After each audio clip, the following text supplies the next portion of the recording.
Cebastien, thank you very much for coming on the Logic Box. How are you doing, sir? Very good evening to you, Jones.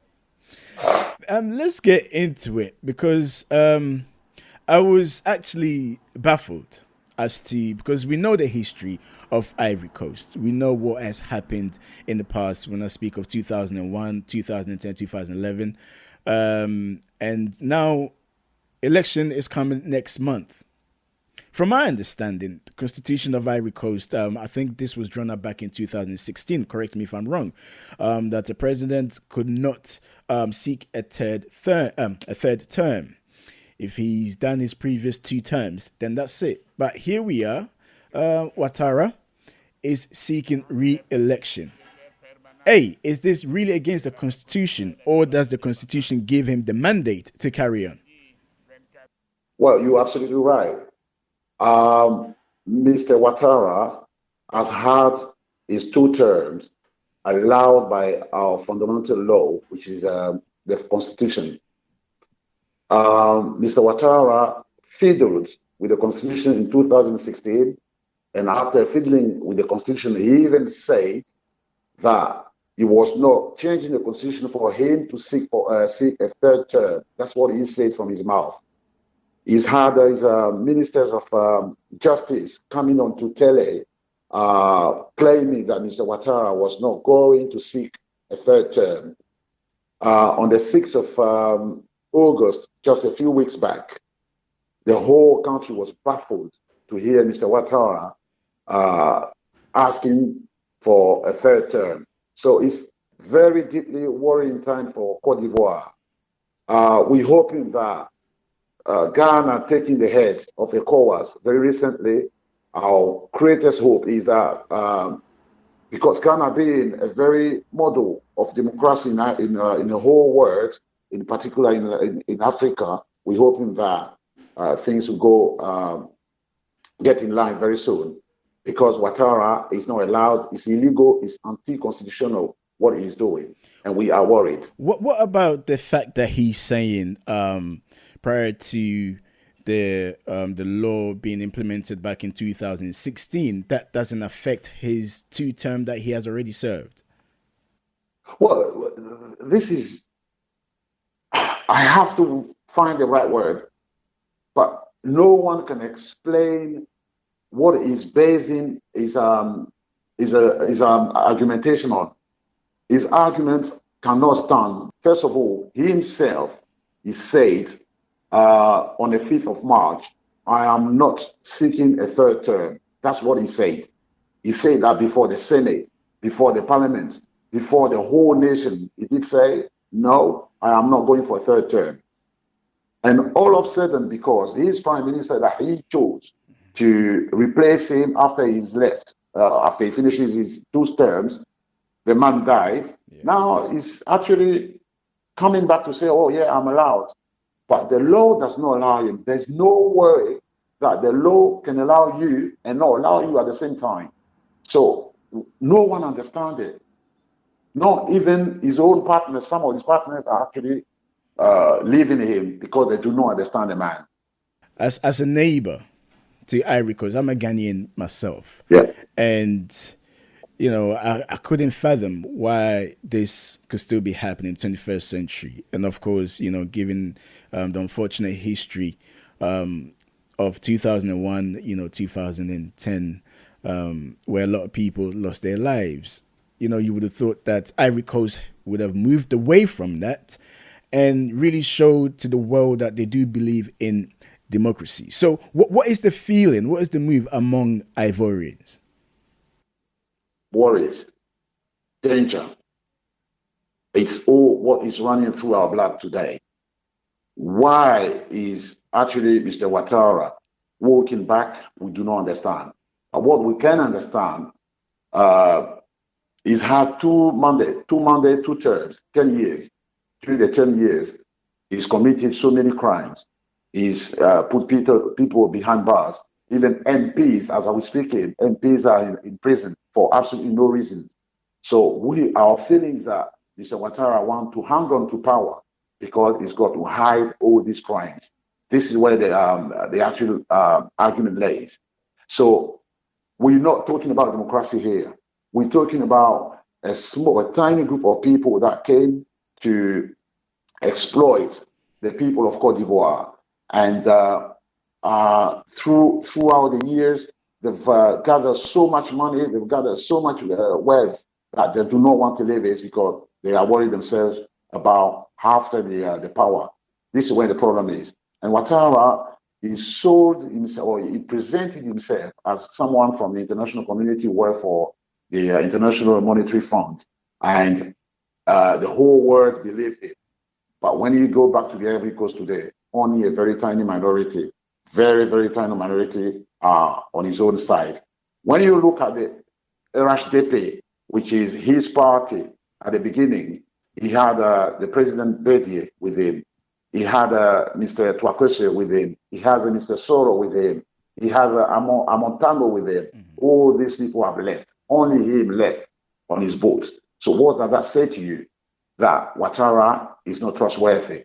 And because the Ivorians do not want any third turn from him, what he's doing now is actually buying weapons to stop people from just basic demonstrating.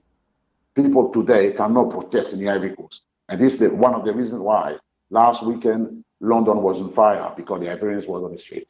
I know France is very influential when it comes to Cote d'Ivoire. We saw what happened back in 2010.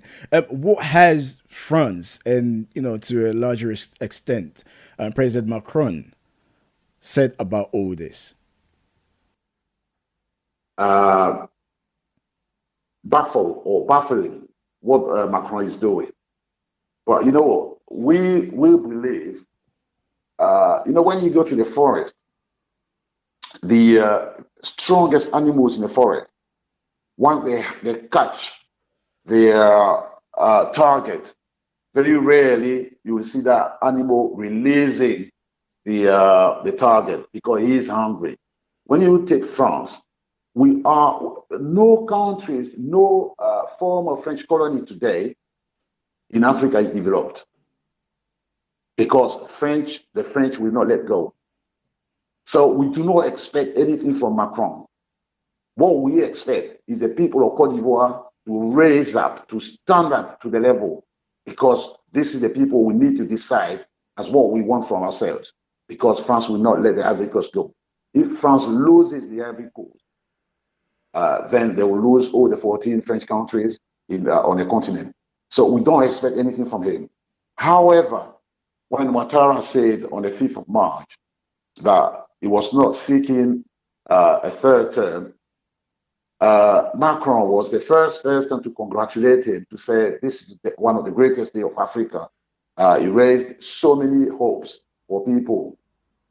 But today, he's lost his tongue.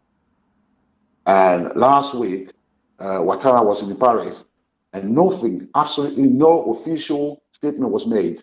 He says that we know that France are not prepared to lose Cote d'Ivoire. And Ouattara is the man for France, is the man for the international community. So we don't expect anything from them. We expect people of Cote d'Ivoire to stand up, to actually claim what is for them. And what's for them is freedom. What's for them is for Watara to go, not to have a third term. What is Parliament saying about this? And if Parliament, what is Parliament doing? And also, what is the judiciary doing? Because the executive, Parliament, and judiciary are supposed to keep each other in check. We talk about Parliament, judiciary system, and legal system in a country where you have law and where the institutions are being respected. As we speak today in the Ivory Coast, we have no institutions, we have human beings. And Watara, if we did have any institutions, the former head of the parliament, which is Soro, will not be forced to exile. The President Gbagbo, who was ex-president of the country, is being denied his basic right, just a passport for him to go home. His acquittal is more than a year ago. He's sitting in Belgium because the legal system of Watara will not allow him to have a passport. So that does not exist. A country where you can put behind bars member of parliament without any kind of punishment. It's like absolutely nothing is happening. We have about 6 to 7 MPs sitting in prison, dying in prison as we're speaking. Nothing is happening. So nothing, no institution in the Ivory Coast, we only have human beings attached to Watara. No institution is alive. Let's put it that way. So we cannot talk about legal or judiciary system or whatsoever. That does not exist. Okay, and finally, before I let you go, Cebastien, you did touch on the fact that you went to protest the other day. Has it been effective? What has the feedback been? Did the people you're trying to get their attention respond? Right. We have very hot days ahead because the Constitutional Council is to unveil all the names of the candidates, and we expect them to actually respect for once what law is all about.